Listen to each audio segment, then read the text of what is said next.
Os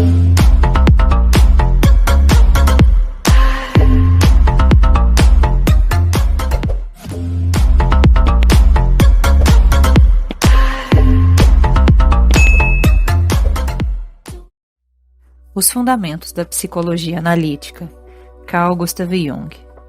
Terceira Conferência. O Presidente, Dr. Maurice B. Wright. Senhoras e senhores, foi-me dado o prazer de presidir a conferência de hoje, a ser proferida pelo professor Jung. Da mesma forma, senti-me honrado, há 20 anos atrás, em encontrar o professor que vinha a Londres dar uma série de orientações. Nota de rodapé 33. Naquela época havia apenas um pequeno grupo de médicos com propensão para a psicologia. Lembro bem que depois das reuniões costumávamos ir a um pequeno restaurante no Sorro e conversávamos até ficar exaustos. Obviamente todos tentavam extrair o máximo do professor Jung. Quando nos despedimos, ele me disse, sem grande seriedade, abre aspas, acho que você era um extrovertido que está se introvertendo, fecha aspas. Francamente, isso tem me dado o que pensar desde então. Permitam-me apenas uma palavra sobre a conferência de ontem. Julgo que o professor nos deu uma boa ilustração de seu trabalho e de suas concepções quando nos falou do telescópio. Munido dele, o homem pode ver bem melhor do que a olho nu. Aí está exatamente a posição do nosso conferencista. Com os seus óculos característicos, por meio de sua pesquisa especializada, adquiriu tal conhecimento, tal visão da psique humana, que é difícil para nós captá-la. Obviamente, será impossível para ele, no espaço de poucas conferências, dar-nos mais que um breve esboço da visão que conseguiu. Na minha opinião, portanto, o que parecer indistinto não o será por obscurantismo, mas sim por uma questão de lentes.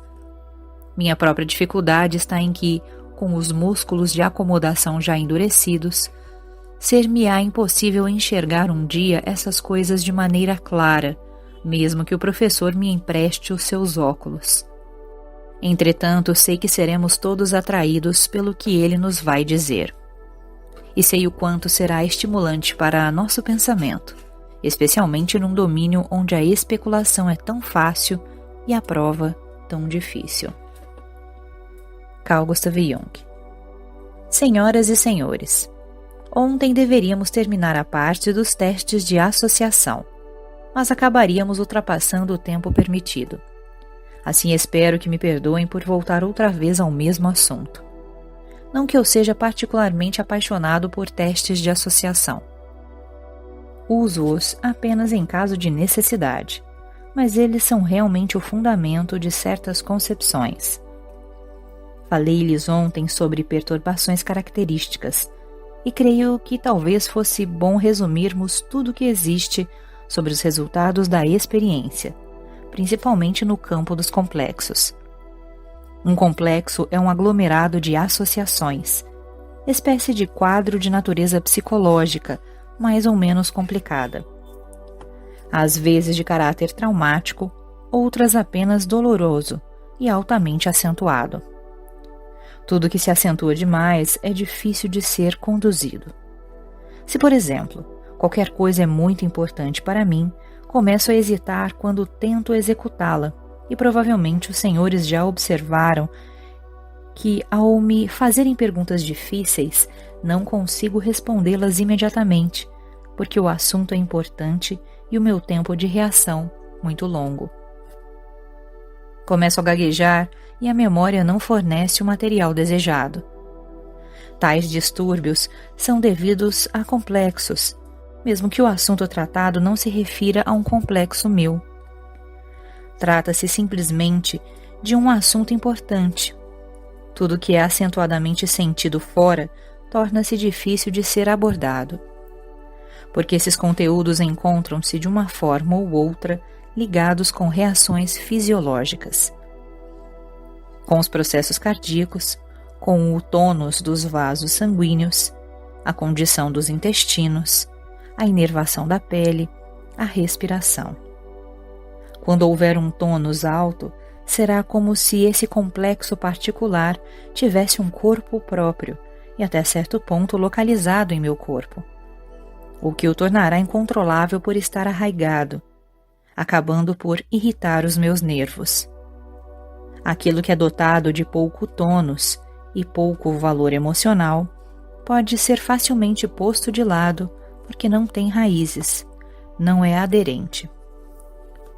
Senhoras e senhores, isto nos conduz a alguma coisa realmente importante. O complexo, por ser dotado de tensão ou energia própria, tem a tendência de formar, também por conta própria, uma pequena personalidade. Apresenta uma espécie de corpo e uma determinada quantidade de fisiologia própria, podendo perturbar o coração, o estômago, a pele. Comporta-se, enfim, como uma personalidade parcial.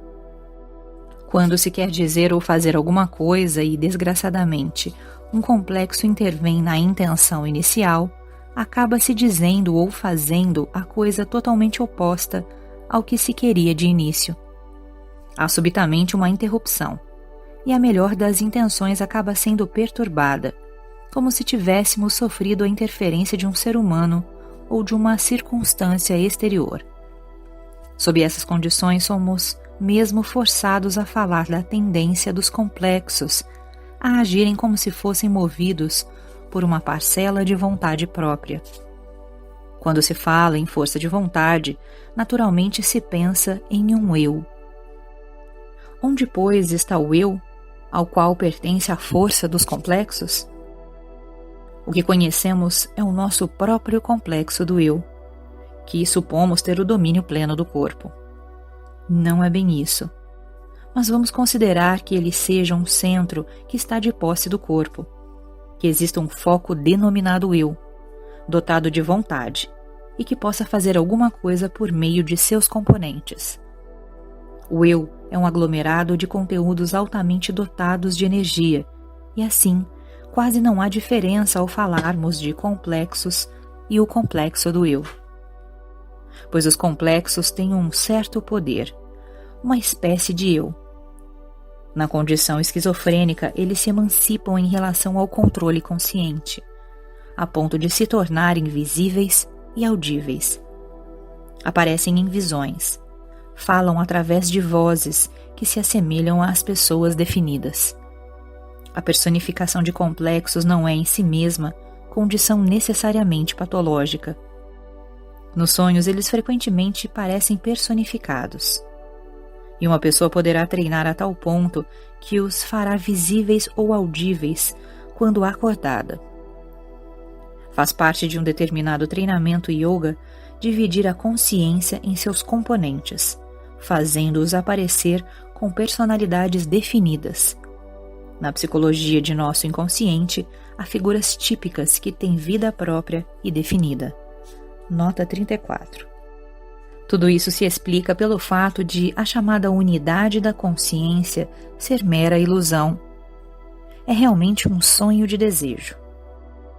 Gostamos de pensar que somos unificados, mas isso não acontece nem nunca aconteceu. Realmente não somos senhores dentro de nossa própria casa. É agradável pensar no poder de nossa vontade, em nossa energia e no que podemos fazer. Mas na hora H descobrimos que podemos fazê-lo até certo ponto, porque somos atrapalhados por esses pequenos demônios, os complexos. Eles são grupos autônomos de associações, com tendência de movimento próprio, de viverem sua vida independentemente de nossa intenção. Continuo afirmando que o nosso inconsciente pessoal e o inconsciente coletivo constituem um indefinido, porque desconhecido, número de complexos ou de personalidades fragmentárias. Esta ideia explica muita coisa. Explica, por exemplo, a razão de o poeta personificar e dar forma a seus conteúdos mentais. Quando se cria um personagem no palco, ou num poema, drama ou romance, normalmente se pensa que isso é apenas um produto da imaginação. Mas aquele personagem, por um caminho secreto, fez-se a si mesmo. Qualquer escritor pode negar o caráter psicológico de suas criações, mas, na verdade, todos sabem da existência desse caráter.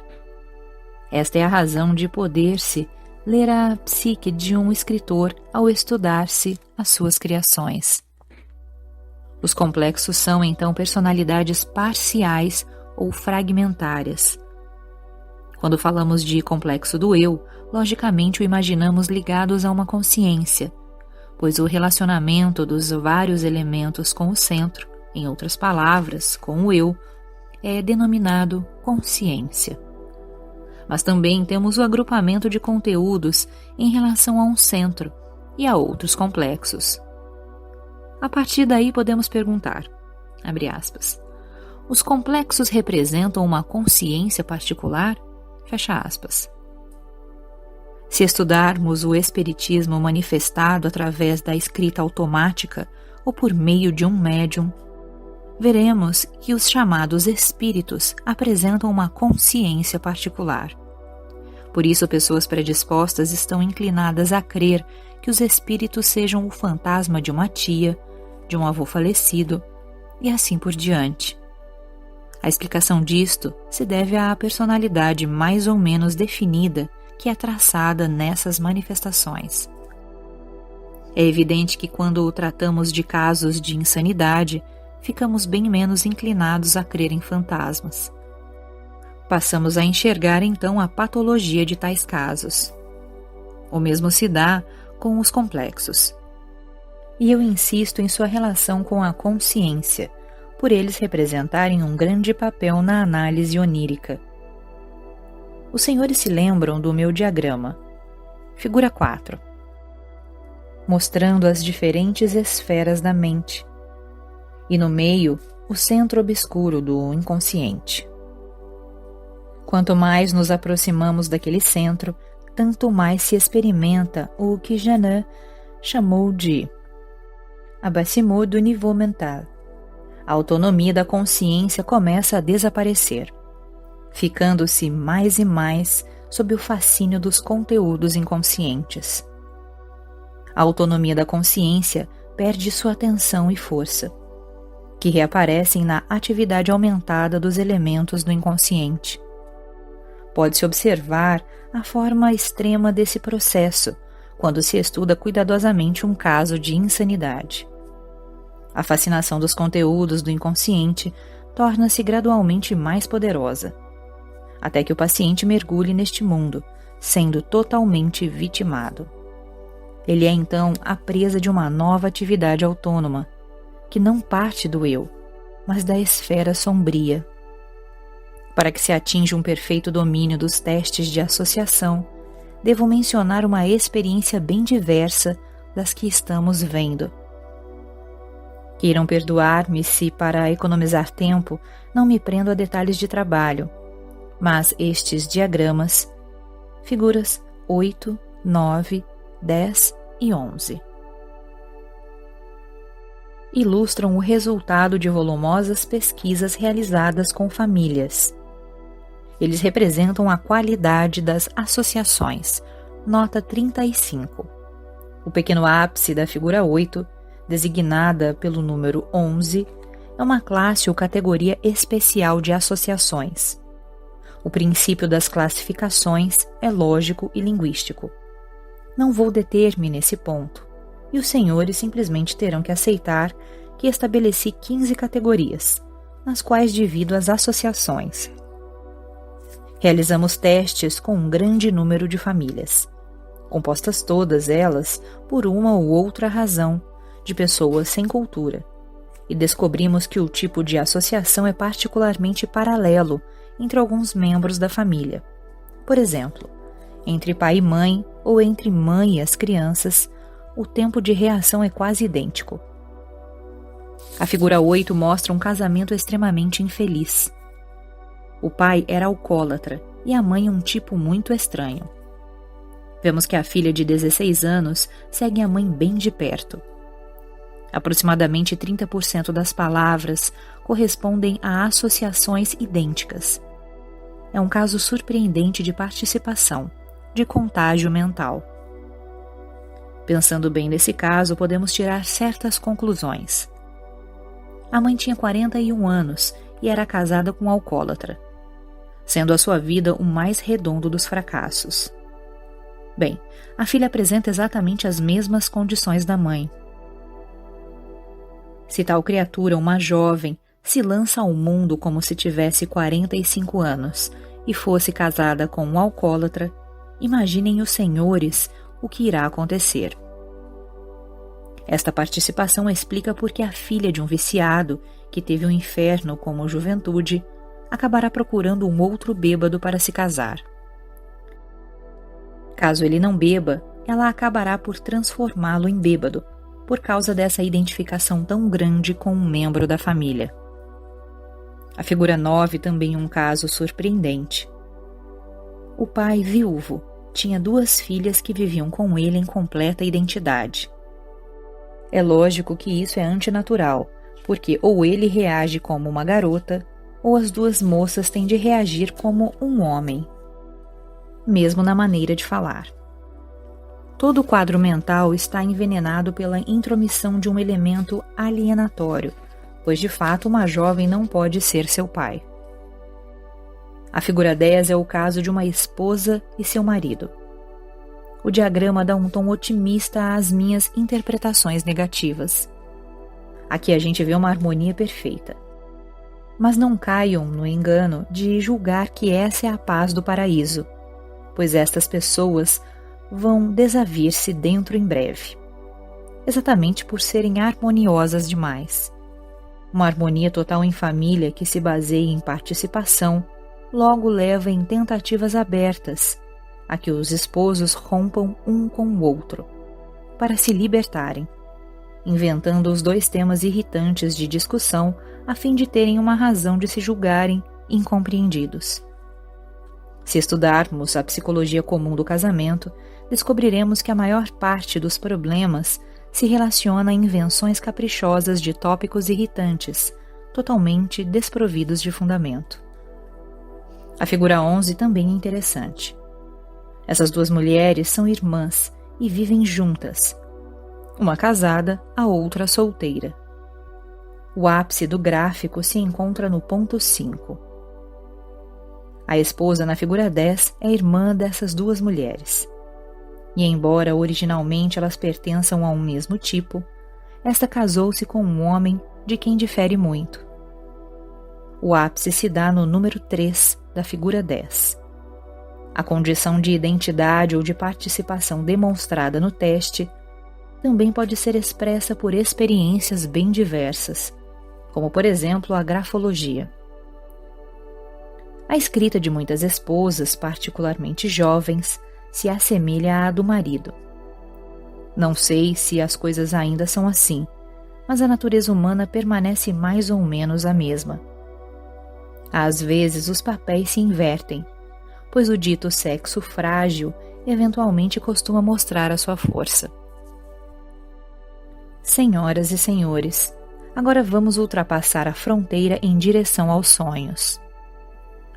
Não quero dar aqui nenhuma introdução à análise onírica. Nota 36. Creio que o melhor caminho é mostrar-lhes como procedo em relação a um sonho. E assim não se faz necessário uma explicação de ordem teórica, pois os senhores poderão ver quais são as minhas ideias subjacentes. Logicamente, faço um grande uso dos sonhos, pois eles constituem uma fonte objetiva de informações no tratamento psicoterapêutico. Quando nos é apresentado um caso, é muito difícil conter a torrente de ideias sobre ele. Mas quanto mais se souber sobre o caso, mais se deve fazer o esforço heróico de não saber, para dar uma chance em aberto ao paciente. Tento sempre não ver e não saber. É bem melhor passar por estúpido, fazendo aparentemente papel de bobo, pois assim o paciente pode, com mais liberdade, apresentar o seu material. O que não significa que nos devemos fechar o tempo todo. Este é o caso de um homem de 40 anos, casado, que antes nunca esteve doente. Sua aparência é boa, dirige uma escola pública. É um fulano muito inteligente que estudou uma psicologia atualmente ultrapassada. A psicologia de Wundt, nota 37. Que nada tem a ver com os detalhes da vida humana, movendo-se na atmosfera das ideias abstratas. Recentemente, este homem sentiu-se muito perturbado por sintomas neuróticos.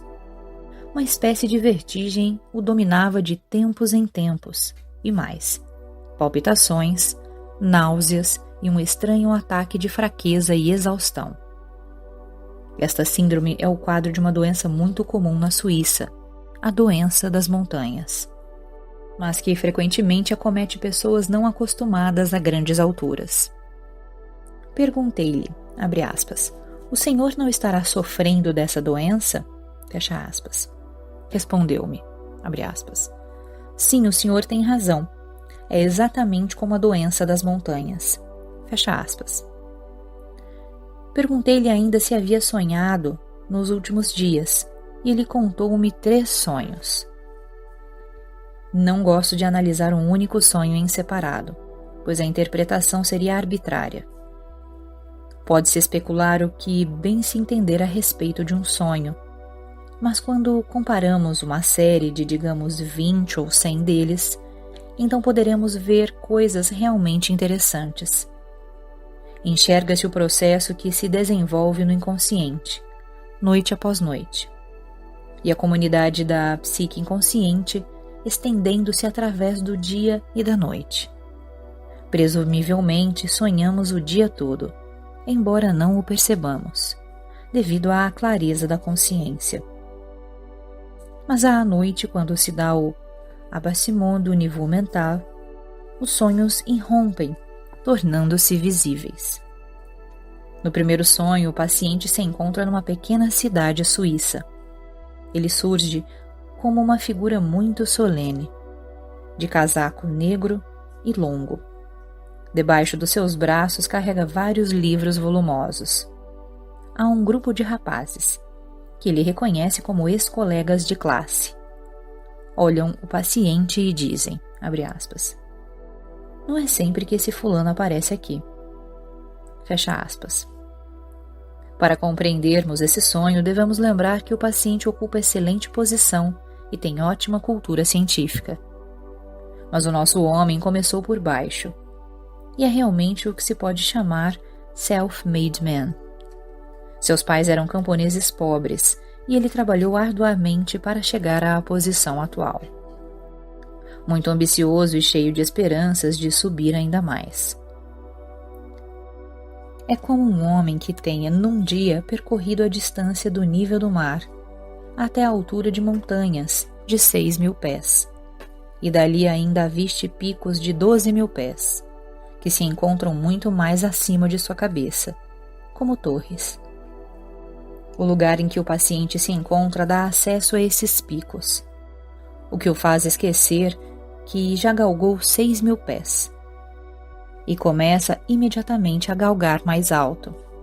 Na verdade, embora não o saiba, ele está cansado dessa escalada, e desta vez encontra-se completamente incapaz de ir mais longe. Essa falta de consciência é a razão dos sintomas próprios da doença das montanhas. O sonho quer dar-lhe o quadro de sua situação psicológica atual. O contraste entre a figura solene, vestindo longo casaco preto e de livros grossos sob o braço, aparecendo na cidade natal, e os rapazes dizendo que ele não aparece sempre por ali, significa que o paciente geralmente não se lembra de onde veio. Pelo contrário, este homem só pensa em sua carreira, no futuro e na cátedra de professor que espera conseguir. O sonho o coloca de volta no ambiente de origem. Ele precisa considerar o quanto já conseguiu, se levarmos em conta suas condições iniciais, e também que há limitações para o esforço humano. O começo do segundo sonho é típico de uma atitude semelhante à sua. Ele sabe que deve ir a uma importante conferência e prepara sua pasta de papéis para isso. O seu tempo voa e o trem está para partir. O paciente cai no conhecido estado de precipitação e medo de chegar tarde demais. Tenta juntar suas roupas, não sabe onde está o chapéu, perdeu o casaco e aí começa a correr pela casa berrando: onde estão as minhas coisas? Finalmente consegue encontrar tudo e sai correndo de casa, mas acaba por descobrir que esqueceu a pasta de papéis. Volta apressadamente e vê no relógio que o tempo está voando. Corre para a estação, mas a rua está tão mole quanto um pântano e seus pés não conseguem mover-se. Ofegante, ele chega à estação, a tempo de ver que o trem acabara de partir. Sua atenção é atraída pela estrada de ferro, que aparece como no desenho abaixo. O paciente se encontra em A. A cauda do trem se encontra em B. E a máquina já está chegando em C. Observa o trem por muito tempo e pensa, abre aspas, se pelo menos o maquinista, ao atingir o ponto D, tiver inteligência suficiente para não se precipitar a todo vapor. Se ele fizer isso, o longo trem que está sendo puxado e que ainda está fazendo a curva B acabará descarrilhando. Fecha aspas. O maquinista chegou a D e abriu a válvula de vapor completamente. A máquina começa a puxar com mais força e o trem se precipita. O sonhador vê a tragédia se aproximando. O trem sai dos trilhos. Ele grita, acordando em seguida, dominado pelo medo característico dos pesadelos. Quando se tem esse tipo de sonho relacionado a atraso para tomar um trem, a interferência de obstáculos, o que acontece é o mesmo que na realidade concreta, quando se fica nervoso com qualquer coisa. Fica-se nervoso porque há uma resistência inconsciente à intenção da consciência. O mais irritante é que se quer conscientemente fazer alguma coisa e um demônio invisível está sempre atrapalhando, e logicamente nós somos esse demônio. Trabalhamos apressadamente contra ele e ficamos nervosos. No caso do paciente, aquela correria se dá contra a sua vontade. Ele não quer sair de casa e, ao mesmo tempo, se esfalfa por consegui-lo. E todas as resistências e dificuldades não são exteriores, partem dele mesmo. O paciente é o maquinista que pensa, abre aspas, não temos nenhum problema. Temos uma reta pela frente e podemos correr o quanto desejarmos. Fecha aspas. A linha reta além da curva são os picos de 12.000 pés, que ele julga acessíveis. Naturalmente, ninguém que tiver essa chance pela frente vai deixar de tirar o máximo de proveito dela. Assim, sua razão lhe diz, abre aspas, por que não ir em frente? Todas as possibilidades são suas. Fecha aspas.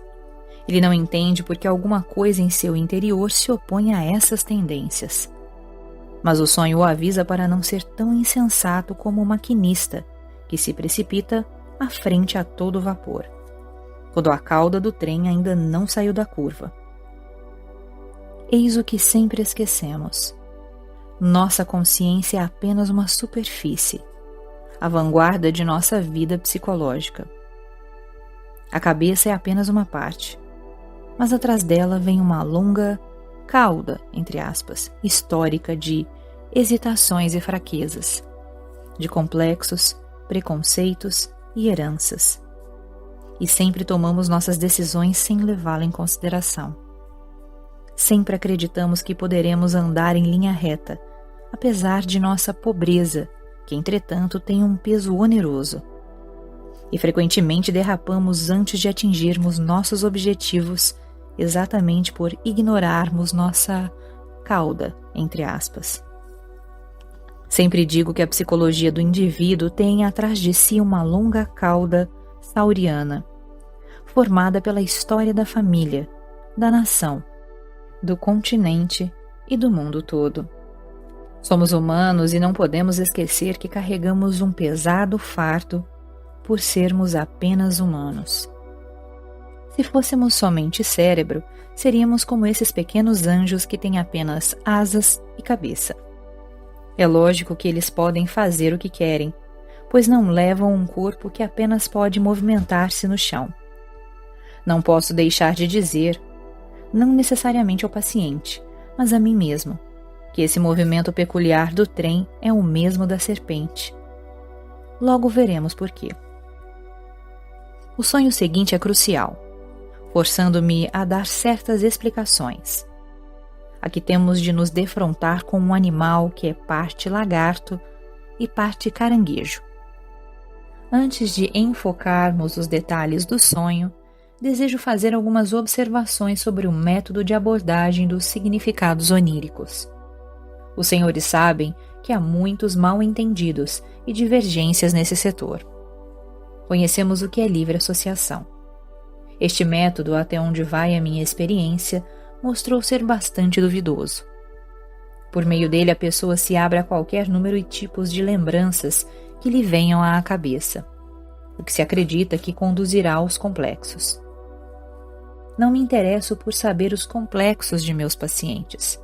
Quero saber o que os sonhos têm a dizer sobre os complexos, e não quais são eles. Quero saber o que o inconsciente de um homem está fazendo com os seus complexos. Eis o que decifro num sonho. Se eu aplicar o método da livre associação, não teria necessidade dos sonhos. Fixaria uma tabuleta assim, abre aspas, passagem para tal lugar, fecha aspas, fazendo os clientes meditarem nisso e darem vazão às livres associações que surgissem. E, invariavelmente, tal procedimento conduziria aos complexos. Se estivermos num trem russo ou húngaro e ficarmos olhando as propagandas naquela grafia estranha, poderemos associar isso ao nosso mundo de complexos. É apenas uma questão de deixar-nos levar naturalmente. Entretanto, não estou interessado nisso, mas sim no que seja o sonho. Por isso, o abordo como se fosse um texto desconhecido, digamos, alguma coisa em grego, sânscrito ou latim, onde desconheço algumas palavras, ou então o texto é fragmentário. Aí aplico o método comum a qualquer filólogo na leitura de semelhante trabalho. Minha ideia é que o sonho não se esconde. O que acontece é que não conseguimos compreender a sua linguagem. Se eu citar aos senhores uma passagem grega ou latina, muitos não a entenderão. Não porque o texto esconda ou dissimule, mas porque os senhores não entendem nem grego nem latim. Da mesma forma, quando um paciente está confuso, não significa necessariamente que ele seja confuso, mas sim que o médico não entende o seu material. A suposição de que o sonho quer encobrir não passa de uma ideia antropomórfica. Nenhum filólogo pensaria isso de uma inscrição sânscrita ou cuneiforme. Há uma máxima do Talmud que diz que o sonho é a sua própria interpretação. Ele é a totalidade de si próprio. E se julgarmos que há alguma coisa por trás, ou que algo foi escondido, não há dúvida de que não o entendemos. Portanto, antes de mais nada, quando os senhores abordarem um sonho, pensem, abre aspas, não entendo uma palavra do que está aqui, fecha aspas. Recebo muito bem essa sensação de incompetência, pois então sei que será preciso um bom trabalho em minha tentativa de entender o sonho. O que faço é o seguinte: adoto o método do filólogo que está bem longe de ser livre associação, aplicando um princípio lógico, a amplificação, que consiste simplesmente em estabelecer paralelos. Por exemplo, no caso de uma palavra muito rara com a qual nunca antes nos defrontamos, tenta-se encontrar passagens de textos paralelos, se possível, aplicações paralelas, onde a palavra ocorra. Aí tentamos colocar a fórmula que adquirimos através dos conhecimentos de outros textos, frente à passagem que nos trouxe dúvida. Se ela tiver então tornado legível, poderemos dizer: agora é fácil compreendê-la, entre aspas. Foi assim que aprendemos a ler hieróglifos e inscrições cuneiformes. E dessa mesma forma poderemos ler os sonhos. E agora, Como poderemos descobrir-lhe o contexto? Sigo simplesmente o princípio da experiência das associações. Imaginemos que um homem sonha com uma casa simples de camponeses. Será que sei qual o significado dessa casa para esse homem? É evidente que não. Como poderia saber? Então pergunto-lhe. Abre aspas. O que pode ser isso? Fecha aspas. Em outras palavras, qual o contexto, qual o tecido mental ao qual a designação, casa de camponês, entre aspas, está ligada? A resposta poderá ser surpreendente. É possível, por exemplo, que uma pessoa diga água. Será que eu sei o significado pessoal de água para essa pessoa? Absolutamente não. Se num contexto eu apresentar tal palavra a alguém, essa outra pessoa poderá dizer verde. Uma outra, H2O, o que seria completamente diferente. Haveria ainda novas, diria infinitas possibilidades. Mercúrio, suicídio, etc. Em cada caso, é possível descobrir a estrutura em que tais associações se inserem. Nisto consiste a amplificação, um procedimento lógico bem conhecido, aqui aplicado exatamente para formular a técnica de descobrir o contexto. Logicamente, devo mencionar aqui o mérito de Freud, que nos despertou para toda a problemática dos sonhos, habilitando-nos a penetrar nesse mundo de imagens. Sabemos que sua ideia era que os sonhos representavam a distorção de um desejo oculto, não satisfeito, por discordar do consciente. Devido a essa censura, ele surge distorcido, para que a consciência não o reconheça, podendo assim, ao mesmo tempo, mostrar-se e viver. Freud nos diz, abre aspas, vamos corrigir por completo essa distorção. Seja natural, abandone suas tendências deformadoras. Deixe as associações correrem livremente. Aí chegaremos aos fatos naturais. Fecha aspas. Meu ponto de vista é totalmente diverso. Freud está procurando os complexos, eu não. Aí está a diferença central. Procuro saber o que o inconsciente está fazendo com os complexos. Porque isso me interessa muito mais do que o fato de as pessoas terem complexos. Todos nós os temos. Trata-se de um fato muito corriqueiro e desprovido de interesse. É de interesse saber o que as pessoas fazem dos complexos. Aí está o que realmente interessa, a questão prática central. Freud aplica um princípio totalmente diferente e oposto, que em lógica é chamado de reductio ad primam figuram, redução à primeira figura. Isto é um tipo de silogismo, uma sequência complicada de conclusões lógicas, cuja característica é começar de um juízo perfeitamente sensato, racional, e através de observações e insinuações subreptícias, ir mudando a natureza da primeira assertiva sensata, até atingir a distorção completa, o aspecto insensato. Tal distorção, segundo Freud, caracteriza o sonho. O sonho é uma sábia distorção que disfarça a figura original, e deve-se simplesmente desfazer a teia, a fim de retomar a primeira afirmação racional, que pode ser, abre aspas, quero cometer isso ou aquilo, tenho esse desejo incompatível, fecha aspas. Começamos, por exemplo, com uma proposição perfeitamente razoável. Abre aspas, nenhum ser insensato é livre. Fecha aspas. Quer dizer, não tem livre-arbítrio. É um exemplo usado em lógica, uma afirmação bastante razoável. Agora então, chegamos à primeira falácia. Abre aspas. Portanto, nenhum ser livre é insensato. Com o que é impossível concordar, pois aí já existe um truque. Então continua-se, abre aspas. Todos os seres humanos são livres, todos têm livre-arbítrio. Fecha aspas. E daí conclui-se triunfalmente, abre aspas. Portanto, nenhum ser humano é insensato. Fecha aspas. O que é a mais acabada das tolices. Suponhamos que o sonho seja uma bobagem igualmente desprovida de sentido. Isto é plausível, porque ele se apresenta de forma insensata. Caso contrário, poderíamos entendê-lo imediatamente. E, via de regra, isso não acontece. Muito dificilmente os sonhos se desenrolam claramente do começo ao fim.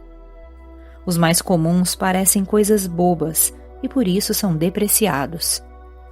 Mesmo os primitivos, que fazem um grande alarde em relação a eles, dizem que os sonhos comuns não querem dizer nada.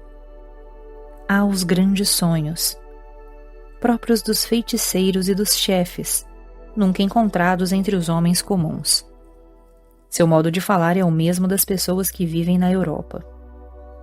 Quando nos defrontamos com essa falta de sentimento, pensamos, abre aspas, essa coisa confusa se deve atribuir a uma distorção ou falácia insinuadora, que deriva de uma afirmação originalmente razoável. Fecha aspas. Desfazemos a coisa aplicando a reductio ad primam figuram, chegando à afirmação inalterada inicial. Vemos por aí que o procedimento de Freud em relação ao sonho é perfeitamente lógico, se presumirmos que a afirmação do sonho é desprovida de sentido. Convém termos em mente, ao concordarmos que existe a insensatez dos sonhos, que talvez não o entendamos por não sermos Deus. Pelo contrário, somos seres humanos, falhos e dotados de uma mente muito limitada. Quando um paciente louco me diz qualquer coisa, posso pensar, tudo isso é bobagem. Na verdade, se o encarar cientificamente, poderei dizer, não o entendo.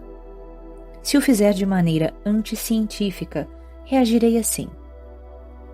Esse fulano não passa de um louco e eu sou normal. Esse argumento explica porque os homens ligeiramente desequilibrados geralmente tendem a ser alienistas. É humanamente compreensível, porque dá uma tremenda satisfação quando não se está muito seguro de si próprio pensar. Abre aspas. Ah, os outros são ainda piores. Fecha aspas. Mas a questão permanece. Pode-se dizer com toda segurança que o sonho é uma bobagem? Será que estamos certos a respeito do que afirmamos? Teremos absoluta certeza ao descobrirmos qualquer coisa totalmente contra as nossas expectativas, classificando-a como simples distorção? A natureza não comete erros. Certo e errado são conceitos humanos. O processo natural é o que é, e mais nada. Não é nem insensatez, nem coisa sem razão de ser. Nós não o compreendemos. Eis a verdade. Já que não somos Deus, mas homens de capacidade intelectual muito reduzida, é melhor que entendamos que não compreendemos os sonhos. Com essa convicção, rejeito a abordagem preconcebida que afirma que um sonho é uma distorção, pois aí enxergo que se não entendo é porque minha mente é que é distorcida, e não estou tendo a percepção que deveria ter. Por isso emprego o método filológico, usado na análise de textos difíceis, tratando os sonhos pelo mesmo sistema. Evidentemente, o trabalho se torna bem mais difícil e circunstancial. Mas posso assegurar-lhes que os resultados são muito mais interessantes quando se chega a coisas humanas do que quando se aplica a mais monótona e horrorosa interpretação. Detesto ser chateado.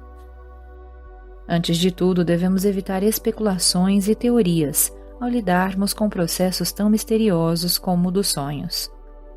Não devemos esquecer que durante milhares de anos, homens inteligentes de grande conhecimento e experiência tiveram as mais diversas concepções sobre o assunto. Foi apenas bem recentemente que inventamos a teoria de que os sonhos não são nada. Todas as outras civilizações tiveram ideias bem diferentes. Agora vou contar-lhes o grande sonho de meu paciente. Abre aspas. Estou no interior, numa casa simples de camponês, com uma camponesa idosa e maternal. Conto-lhe sobre uma grande viagem que estou para fazer. Irei a pé da Suíça a Leipzig. Ela fica impressionadíssima, o que muito me agrada. Nesse momento, olho através da janela para um campo, onde os trabalhadores estão amontoando feno. Aí a cena se modifica. Surge ao fundo um lagarto caranguejo. Inicialmente ele se move para a direita e depois para a esquerda, de tal forma que me encontro em meio ao ângulo formado por suas oscilações, como se eu estivesse em meio ao ângulo de uma tesoura aberta. Tenho nas mãos um pequeno bastão ou galho, e com ele toco de leve a cabeça do animal, matando-o. Depois fico longo tempo olhando aquele monstro. Fecha aspas. Antes de abordar um sonho desses, tento sempre estabelecer uma sequência, pois existe aqui uma história anterior e seguirá outra depois. A continuidade é inerente à estrutura psíquica e não há razões de supormos o contrário, assim como não podemos imaginar que haja lacunas nos processos da natureza. A natureza é um contínuo e muito provavelmente a nossa psique também o é. Tal sonho é apenas um relance ou uma observação da continuidade psíquica que se torna visível a um dado momento. Como continuidade está ligado aos sonhos anteriores. No sonho anterior vimos este movimento do trem que se assemelha à ondulação característica das cobras. Tal comparação é apenas uma hipótese, mas tenho que estabelecer essas conexões. Depois do sonho do trem, o paciente se vê de volta ao ambiente de sua primeira infância. Está ao lado de uma camponesa maternal. Uma leve alusão à mãe, como podemos facilmente observar. No primeiro sonho, ele impressiona os meninos de uma cidadezinha com a figura magnífica. No casaco longo e preto de professor. Também nesse sonho, ele impressiona a mulher inofensiva, com sua grandeza e imensas pretensões de ir a pé até Leipzig, a alusão à esperança de conseguir lá uma cátedra. O monstruoso lagarto caranguejo é obviamente uma criação do inconsciente. Até aqui podemos ver sem muito grande esforço. Agora chegamos à busca do contexto. Abre aspas. Quais são as suas associações com a casa simples de camponês? Fecha aspas. E para minha mais completa surpresa ele diz, abre aspas, é a casa de Lázaros de São Tiago, perto de Basileia. Fecha aspas. Essa casa era um leprosário muito antigo, sendo que seu prédio ainda existe. O lugar também é famoso por uma batalha lá travada em 1444 pelos suíços contra o Duque de Borgonha, cujo exército tentou invadir nosso país, sendo posteriormente barrado pela vanguarda do exército suíço, um corpo de 1.300 homens que combateu as formações de Borgonha, composto por 30.000 homens. Os suíços tombaram até o último homem, mas o seu sacrifício impediu a penetração maior do inimigo. A morte heróica dos 1.300 homens é um incidente notável em nossa história, e nenhum suíço consegue lembrá-la sem sentimentos patrióticos. Já que o paciente trouxe tais informações, devemos considerá-las no contexto do sonho. Aqui significa que ele está num leprosário. Em alemão, a casa de Lázaros é chamada de Siechenhaus, casa dos doentes, e doentes são os leprosos. Então o professor é vítima de um mal revoltante e contagioso. Ele é, portanto, um renegado pela sociedade humana, estando na casa dos doentes. Essa casa é caracterizada ainda mais pela desesperada luta, que foi uma catástrofe para os 1.300 homens. Tragédia que se precipitou pelo fato de eles não obedecerem ordens. A vanguarda tinha recebido recomendações estritas de não atacar, de esperar até que o grosso das tropas suíças se tivesse reunido a eles. Mas, assim que avistaram o inimigo, não conseguiram mais conter-se, e indo contra o comando dos líderes, arremessaram-se teimosamente ao ataque, sendo logicamente mortos. Aqui voltamos novamente a essa ideia da precipitação, sem estabelecer contato com o corpo da retaguarda, e novamente a ação é fatal. Isso me deu a impressão de coisa meio sinistra, e fiquei pensando. Abre aspas. Bem, para o que estará caminhando esse homem? O que está prestes a lhe acontecer? Fecha aspas. O perigo não está apenas na sua ambição, ou em que ele queira estar com a mãe para cometer incesto, ou qualquer coisa desse tipo. Lembramo-nos bem de que o maquinista é um fulano meio idiota. Ele se arremessa para frente, apesar de saber que a cauda do trem ainda não saiu da curva. Ele não considera isso e se precipita, sem pensar no conjunto. Isso significa que o sonhador tem a tendência de se precipitar para frente, sem pensar em sua própria cauda. Pensa apenas como se fosse dotado de cabeça, da mesma forma que a vanguarda se portou como se fosse o exército inteiro, esquecendo que deveria esperar. E porque não esperou, todo mundo foi morto. Esta atitude do paciente é o motivo de seus sintomas de doença da montanha. Ele está nas alturas, sem estar preparado para isso. Esquece-se de onde veio. Talvez os senhores conheçam o romance de Paul Bourget, L'Étape. Seu tema é o fato de as origens humildes de um homem se agarrarem a ele, havendo assim limitações muito definidas à sua ascensão social. Eis o que o sonho tenta mostrar ao paciente. A casa e a camponesa idosa lembram-lhe a infância. Parece então que a mulher se refere à mãe. Devemos ser muito cautelosos nas suposições. Eis sua resposta à minha pergunta sobre a mulher. Abre aspas. É a senhora minha locatária. Fecha aspas. É uma pessoa mais velha do que ele, sem cultura e antiquada, vivendo logicamente num meio inferior ao seu. O paciente está muito nas alturas e esquece que a outra parte de seu eu, a que está invisível, é a família nele próprio. Por ser ele extremamente intelectual, o sentimento é a sua função inferior, não apresentando nenhuma diferenciação, sendo portanto a forma de sua locatária. Tentando impor-se a ela, o paciente tenta impor-se a si mesmo, com o plano mirabolante de ir a pé até Leipzig. O que diz ele sobre a viagem? Abre aspas. Ah, essa é a minha ambição. Quero ir longe. Quero conseguir uma cátedra. Fecha aspas. Eis a precipitação. A tentativa idiota. A doença da montanha. Este homem quer subir demais. O sonho se dá antes da guerra, e naquela época ser professor em Leipzig era realmente qualquer coisa fabulosa. Seu sentimento está profundamente reprimido, portanto não tem valores muito seguros e é bastante tímido. Ainda é a camponesa. Está ainda muito identificado com a própria mãe. Há muitos homens capazes e inteligentes que não têm diferenciação de sentimentos, que ainda estão identificados com a mãe, contaminados por ela, vivendo em idade adulta como se fossem a mãe e sentindo como a mãe sente. Tem sentimentos maravilhosos com relação a bebês, com interiores de casas e salas bonitas, com lares na mais perfeita ordem.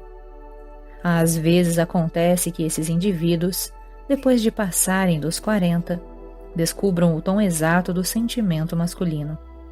E então surgem os grandes problemas. Os sentimentos de um homem são, por assim dizer, os de uma mulher. E assim aparecem nos sonhos. Designo essa figura pelo termo ânima, por ser ela a personificação das funções inferiores, que relacionam o homem com o inconsciente coletivo. A totalidade do inconsciente coletivo apresenta-se ao homem sob forma feminina. Para a mulher, ele se afigura como uma entidade masculina, e eu o denomino ânimos. Escolhi o termo ânima porque sempre foi usado para esse mesmo fato psicológico. Com personificação do inconsciente coletivo, ela ocorre repetidamente em sonhos. Fiz longas estatísticas sobre o aparecimento dessas imagens nos sonhos. É uma maneira de estudarmos empiricamente a sua manifestação. Quando perguntei ao meu paciente o que ele queria sugerir, quando me disse que a camponesa ficara impressionada com o seu plano, ele respondeu, abre aspas, bem, isso se refere à minha jactância. Gosto de me promover em frente a uma pessoa inferior, para mostrar-lhe quem sou eu. Quando converso com pessoas inferiores, gosto de colocar-me em primeiro plano. Infelizmente, sempre tive que viver num meio inferior. Fecha aspas. Quando alguém se ressente da inferioridade de seu próprio meio, julgando-se bom demais para ele, é porque a inferioridade de seu interior é projetada no meio externo. E aí a pessoa começa a irritar-se com coisas que deveria ver em si mesma. Quando ele diz, abre aspas, meu meio é inferior e me aborrece. Fecha aspas. Deveria antes dizer, abre aspas, aborreço-me porque meu meio interior está abaixo da crítica. Fecha aspas. Tal pessoa não tem valores certos. É inferior em sua vida sentimental. Aí está o verdadeiro problema. Neste momento, o paciente olha pela janela e vê os camponeses amontoando feno, dando-lhe isso clara visão do trabalho que executara no passado e trazendo-lhe de volta cenas e situações similares. Era verão, e o trabalho de acordar bem cedo, revirar o feno durante o dia e recolhê-lo à noite era deveras duro. Evidentemente, é o trabalho simples e honesto dessas pessoas. O paciente se esquece de que apenas o trabalho simples e decente pode levá-lo a alguma coisa, e nunca uma escalada sem medidas. Ele também revelou, e isso eu devo mencionar aqui, ter em sua casa um quadro com camponeses ajuntando feno. Mas sua explicação é a seguinte, abre aspas, essa é a origem da cena que sonhei. Fecha aspas. O sonho não é mais que um quadro de parede. Não tem importância alguma. Não vale a pena prestar-lhe maior atenção. Nesse momento, a cena sofre aquela transformação. E quando há uma mudança de cena, pode-se concluir com segurança que a representação de um pensamento inconsciente chegou ao clímax, sendo impossível levá-lo adiante. Na parte seguinte do sonho, as coisas começam a ficar mais obscuras. Surge o lagarto caranguejo, aparentemente uma coisa monstruosa. Abre aspas. E o caranguejo? Onde foi você arrumar esse diabo de ideia? Fecha aspas. Ele responde, abre aspas, trata-se de um monstro mitológico que anda para trás. Não sei como cheguei a isso. Provavelmente através de algum conto de fadas ou qualquer coisa semelhante. Fecha aspas. Tudo o que foi mencionado antes eram coisas da vida real, elementos que de fato existiam. Mas o caranguejo não é experiência pessoal, é um arquétipo. Quando o analista tem que lidar com um arquétipo, é bom que comece a pensar. Ao tratar do inconsciente pessoal, não se tem o direito de pensar demais, nem de somar nada às experiências do paciente. É possível adicionar alguma coisa à personalidade de alguém? Você é uma personalidade definida, e o outro também tem vida e estrutura mental próprias, e por isso mesmo ele é uma pessoa. Mas quando não se trata mais de sua pessoa, quando eu também sou ele, a estrutura básica de sua mente é fundamentalmente a mesma. Aí eu posso começar a pensar e fazer associações em seu lugar. É possível até fornecer-lhe o contexto apropriado, pois o paciente está completamente solto e sem orientação. Não sabe de onde vem o lagarto caranguejo, nem qual o seu significado. Mas conheço essas coisas e posso dar-lhe o material. Apontei-lhe o motivo do herói ao longo de todos os seus sonhos. Ele tem uma fantasia de herói acerca de si mesmo, que aparece visível no último sonho. Um homem notável de casaco longo e planos grandiosos é a personificação do herói, que também morre no campo de honra de São Tiago. Vai mostrar ao mundo quem ele é. E, obviamente, é ele o herói que sobrepuja o monstro. O motivo do herói é invariavelmente acompanhado pelo motivo do dragão. Essas duas figuras que se defrontam em luta fazem parte de um mesmo mito. No sonho, o dragão aparece como lagarto caranguejo. Essa afirmação evidentemente não explica o que o dragão, como imagem, representa de sua situação psicológica. Assim, as associações seguintes são feitas em relação ao monstro. Quando este se move, primeiro para a esquerda e depois para a direita, o sonhador tem a impressão de estar parado, num ângulo semelhante ao formado pelas lâminas de uma tesoura. Isso seria fatal. Sua interpretação é feita segundo algumas leituras de Freud. A situação reflete um desejo incestuoso, sendo o monstro uma figura da mãe, e o ângulo aberto as pernas dela.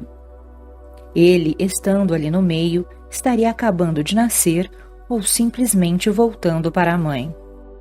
Bem estranhamente, na mitologia, o dragão é a mãe. Encontramos esse motivo pelo mundo todo. E o monstro é denominado o dragão-mãe. Nota 38. Esse monstro absorve a criança novamente. Suga-a para dentro depois de tê-la feito nascer.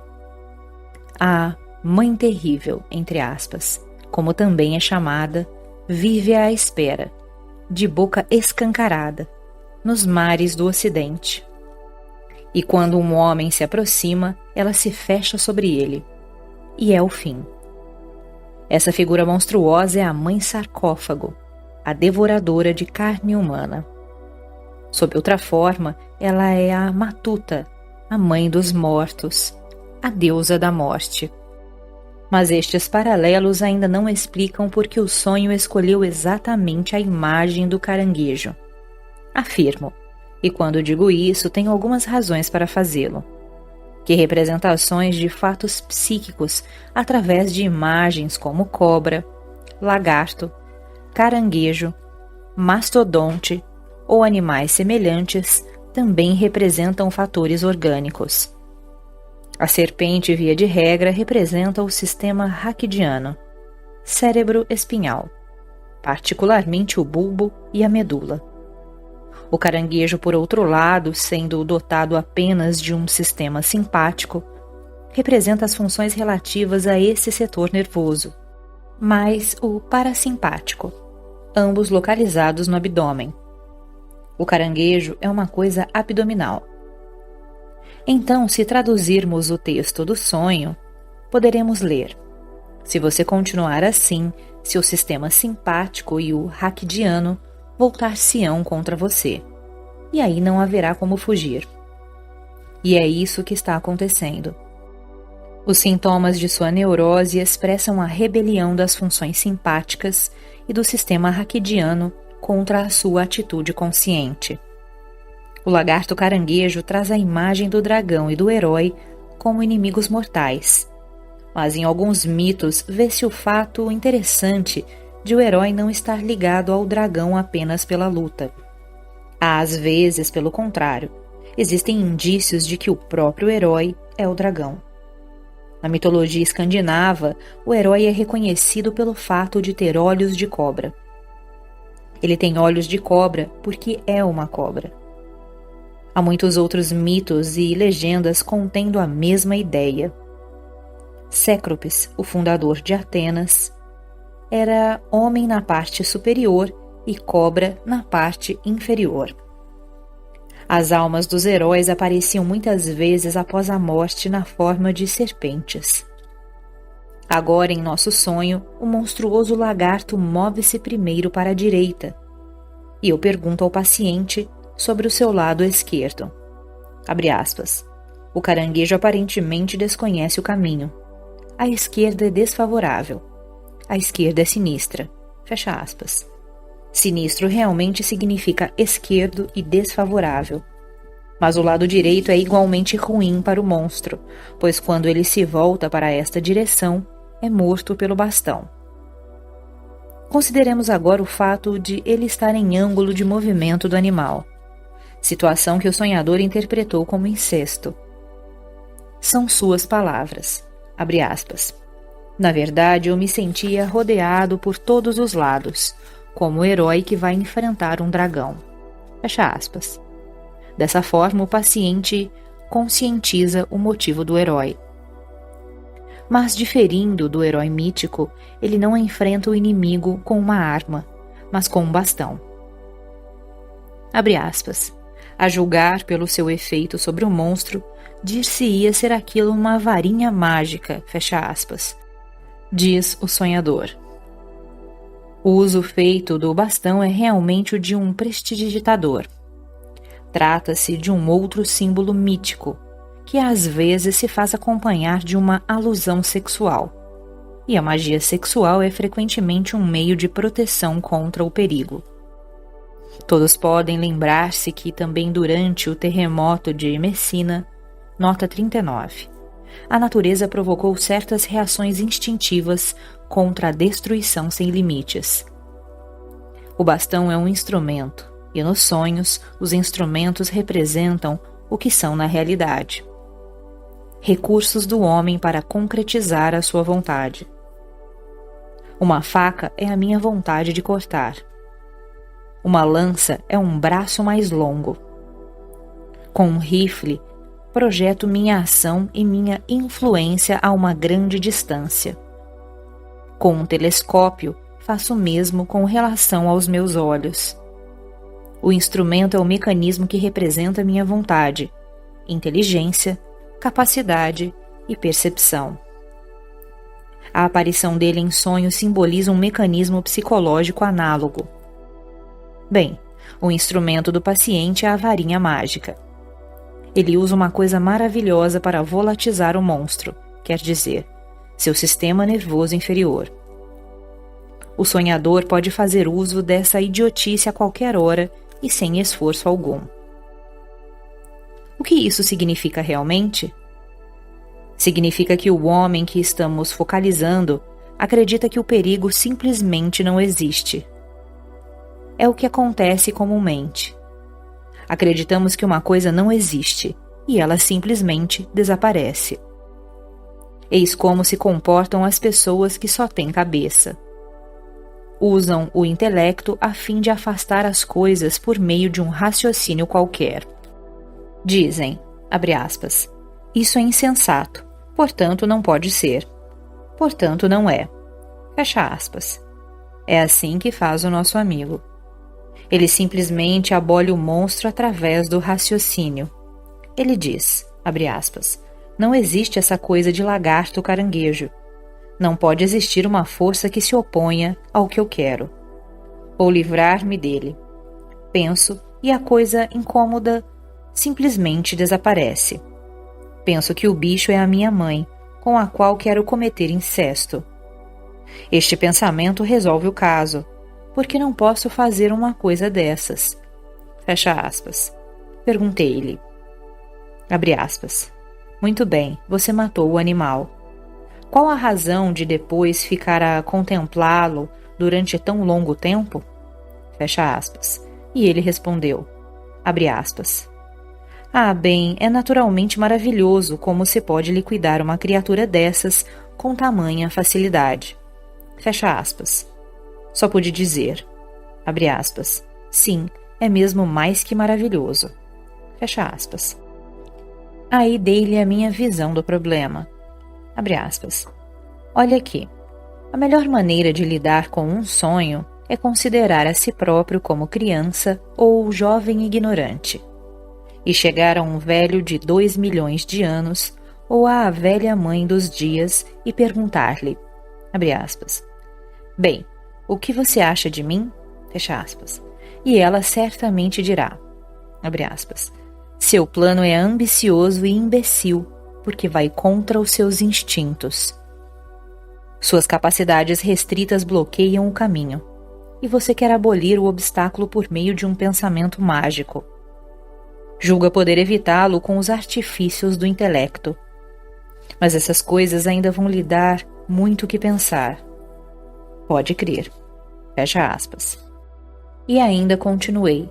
Abre aspas. Em seus sonhos há um aviso. Você se comporta exatamente como os suíços e o maquinista, que foram insensatos o suficiente para lançarem-se contra o inimigo, sem a garantia de nenhum reforço. E se o seu comportamento continuar dentro dessa linha, pode preparar-se para uma catástrofe. Fecha aspas. O paciente estava convicto de que eu levava a coisa excessivamente a sério. Acreditava que era muito mais provável que os sonhos proviessem de desejos incompatíveis e que ele realmente tinha impulsos incestuosos, insatisfeitos como base de seus sonhos. Agora tinha a consciência de seus problemas, sendo que em breve ficaria livre deles, podendo, portanto, ir a Leipzig. Disse-lhe então, Bon voyage. E ele nunca mais voltou. Levou seus planos adiante e não foram necessários mais de 3 meses para que perdesse o seu cargo e fosse para os diabos. Foi o seu fim.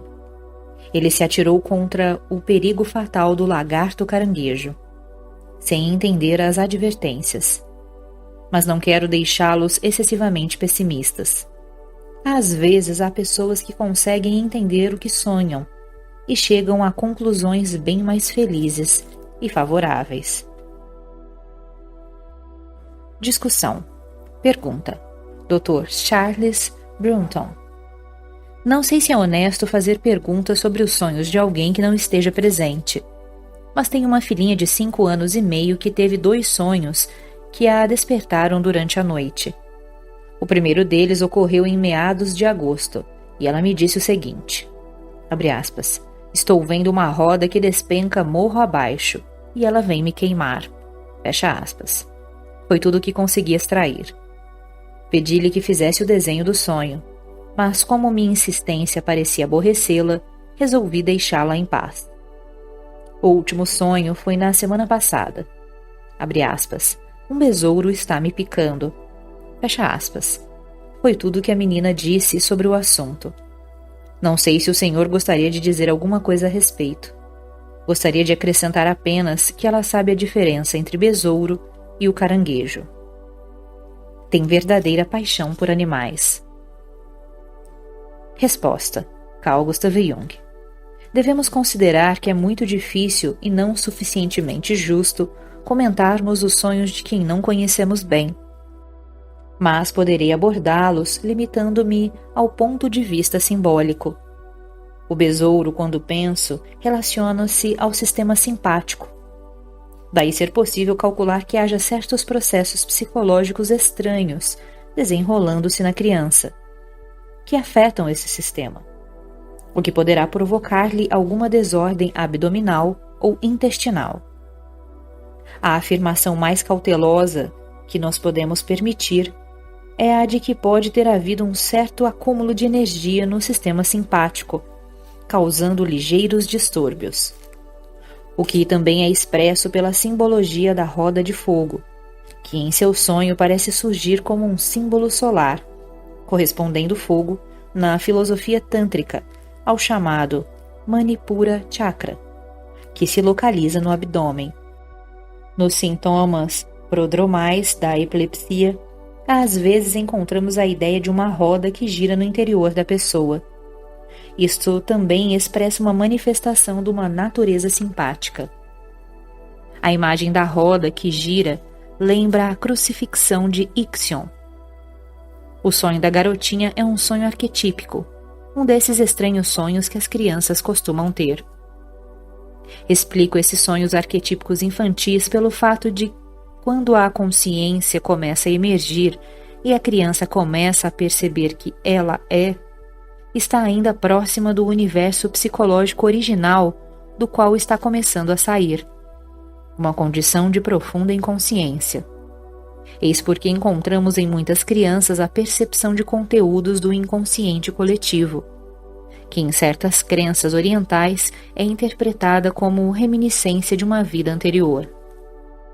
A filosofia tibetana, por exemplo, fala da existência do bardo, entre aspas, da condição da mente inserida entre a morte e o nascimento. Nota 40. A ideia de uma existência anterior é a projeção das condições psicológicas da primeira infância. Crianças de pouquíssima idade ainda guardam consciência de elementos míticos. E se esses elementos permanecerem conscientes por muito tempo, o indivíduo estará ameaçado por uma incapacidade de adaptação, amedrontado pelo contínuo apelo de permanecer ou de retornar à visão original do mundo.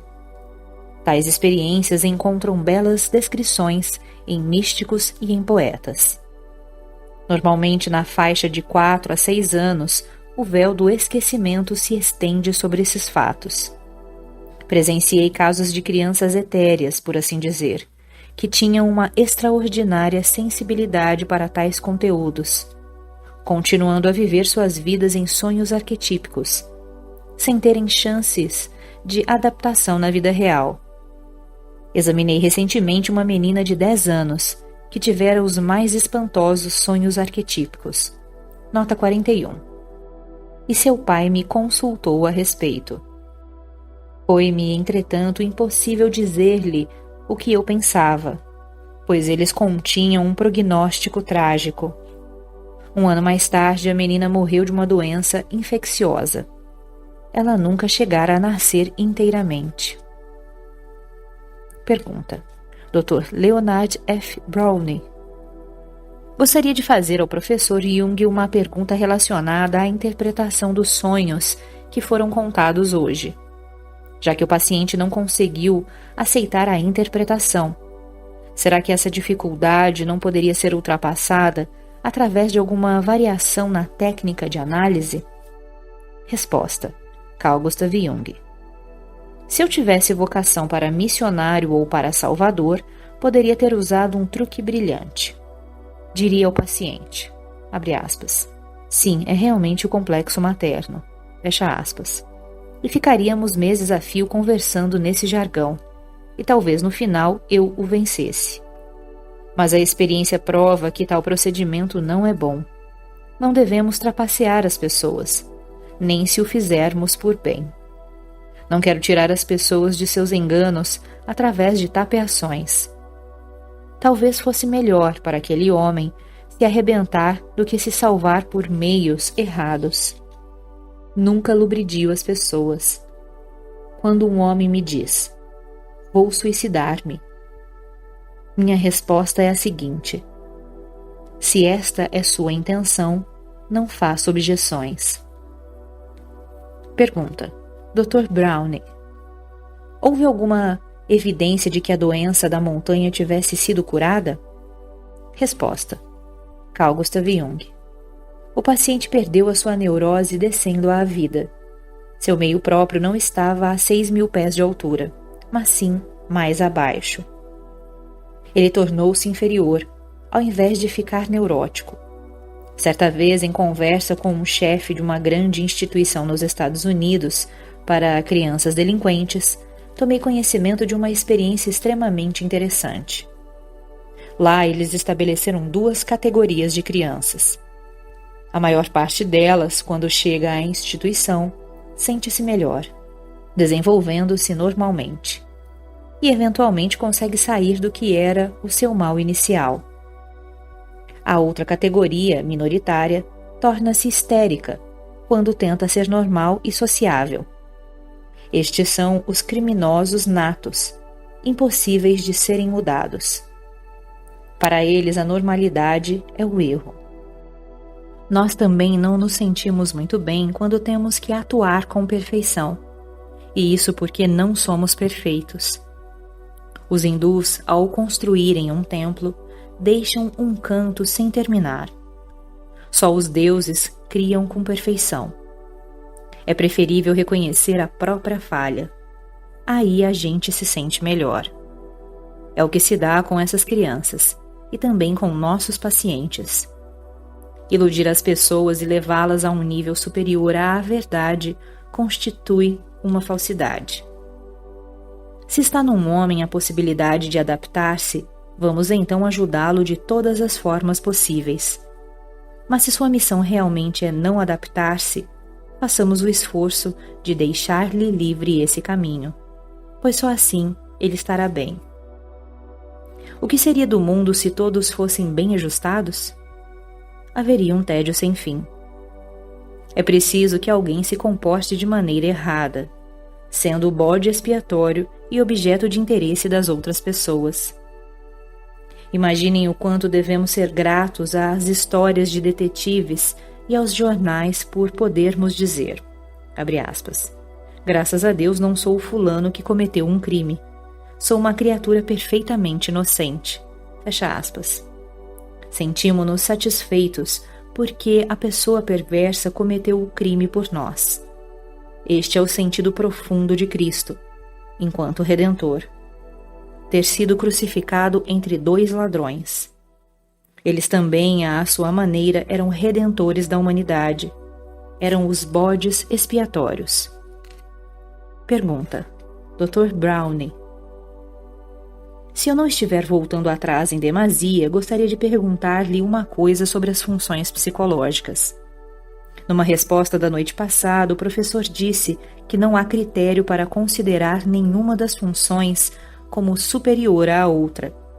E mais adiante, que as 4 teriam que ser igualmente diferenciadas, a fim de termos o conhecimento completo e adequado do mundo.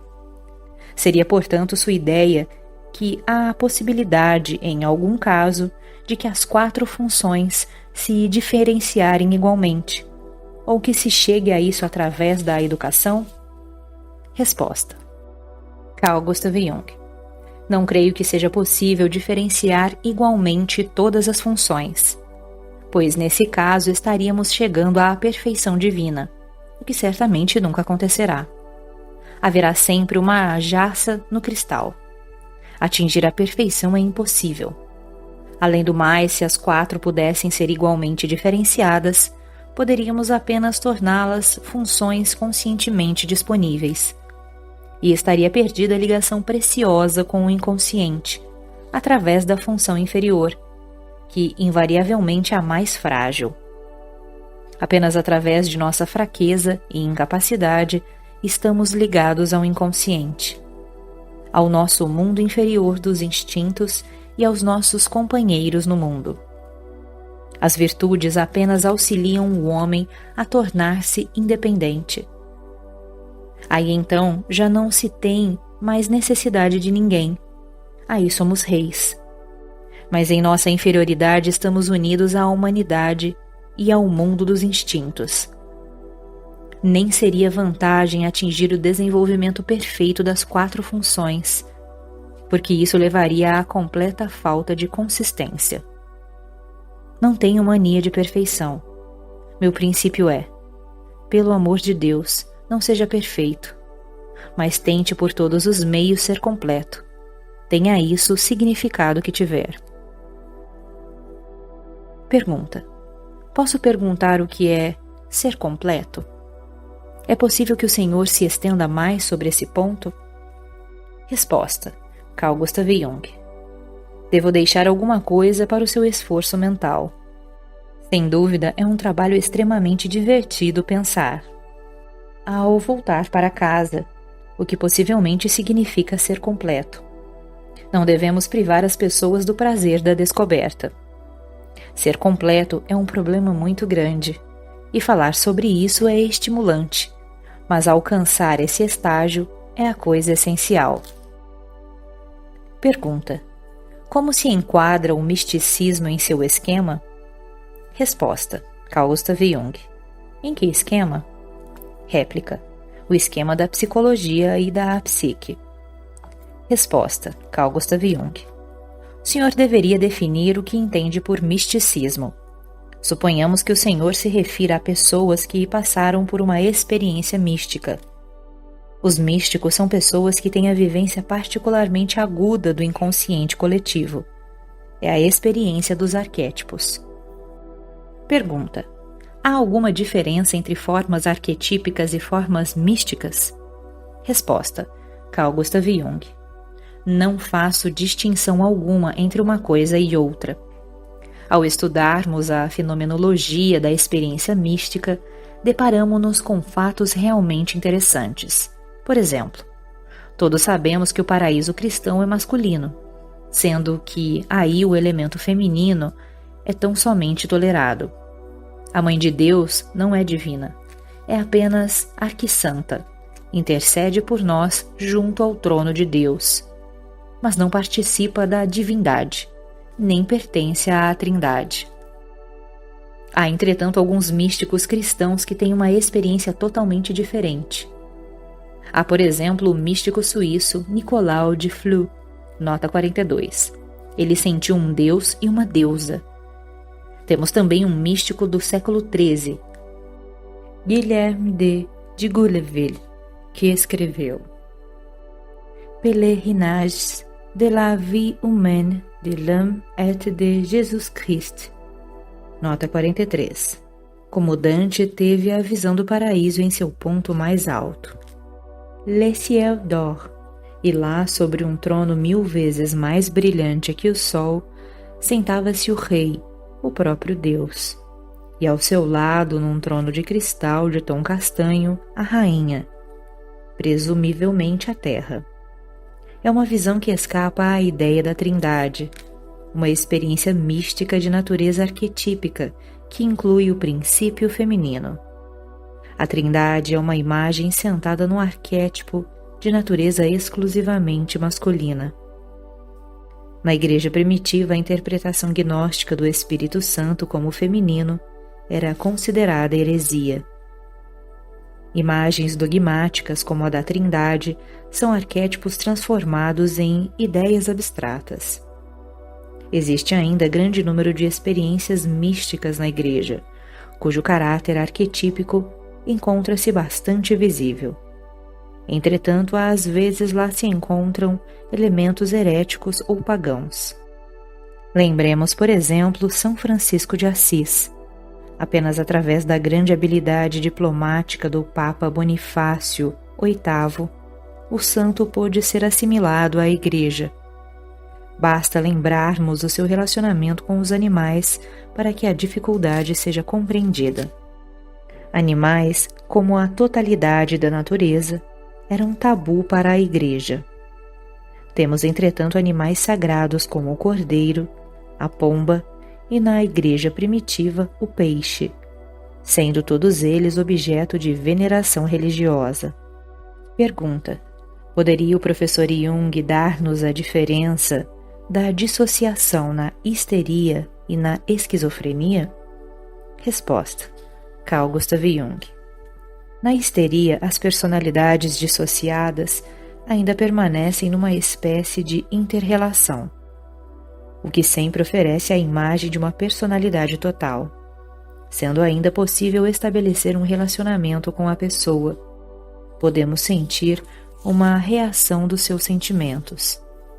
Há apenas a divisão superficial de alguns compartimentos da memória, mas a personalidade básica está sempre presente. Na esquizofrenia não acontece a mesma coisa. Há apenas fragmentos, sendo impossível estabelecer a totalidade. Eis porque, se tivermos uma pessoa que vimos sã pela última vez e que de repente enlouqueceu, levamos um choque tremendo ao confrontarmos com a personalidade fragmentária, partida. Pode-se manipular apenas um fragmento de cada vez, como um caco de vidro. Não há um contínuo na personalidade, enquanto que, em um caso histérico, pensamos: se eu pudesse apagar esse tipo de obscuridade, de sonambulismo, aí surgiria a soma total do indivíduo. Na esquizofrenia, a dissociação é profunda. Os fragmentos jamais se juntam. Pergunta: Existem algumas concepções estritamente psicológicas que expliquem tais diferenças? Resposta: Carl Gustav Jung. Há alguns casos limite, onde se podem aproximar as partes, se for possível reintegrar os conteúdos perdidos. Conto-lhes um caso que me foi apresentado. Uma mulher estivera por 2 vezes num asilo de loucos, com ataques tipicamente esquizofrênicos. Quando a vi pela primeira vez, ela já estava melhor, encontrando-se, porém, ainda em estado alucinatório. Vi que era possível atingir os elementos fragmentários. Aí começamos a rever todos os detalhes das experiências pelas quais ela passara no asilo. Passamos todas as vozes e delusões, e expliquei-lhe cada fato, a fim de que ela pudesse associá-los à sua consciência. Mostrei-lhe o que eram os conteúdos inconscientes que surgiram durante a insanidade. E por ser a paciente dotada de bastante inteligência, dei-lhe livros através dos quais ela adquiriu uma boa dose de conhecimento, especialmente mitológico, pelo qual lhe era dado vislumbrar sua própria integridade. As linhas de quebra ainda existiam, evidentemente, e quando depois lhe sobrevinha uma onda de desintegração, eu pedia que a paciente pintasse ou desenhasse aquela situação particular, a fim de conseguir um quadro de sua totalidade, que objetasse a sua condição. Ela me trouxe um bom número de pinturas que sempre a ajudaram quando a sensação de perder-se a dominava. Assim eu a mantive na superfície, impedindo-a de afogar-se, durante 12 anos aproximadamente, e não houve mais ataques que determinassem um novo internamento. Ela sempre conseguiu proteger-se das crises, objetivando seus conteúdos. Disse-me a paciente que antes de qualquer outra coisa, quando fazia um determinado desenho, pegava seus livros e lia um capítulo sobre os traços principais do trabalho que fizera, a fim de pô-lo em contato geral com a humanidade, com o saber do povo, com o consciente coletivo. E então voltava a sentir-se bem. Disse-me que se sentia adaptada, não estando assim à mercê do inconsciente coletivo. Como podemos imaginar, nem todos os casos são tão fáceis como o que acabei de narrar. Em princípio, não posso curar a esquizofrenia. Ocasionalmente, com muita sorte, posso juntar os fragmentos. Mas não gosto de fazê-lo, pois trata-se de um trabalho assustadoramente difícil.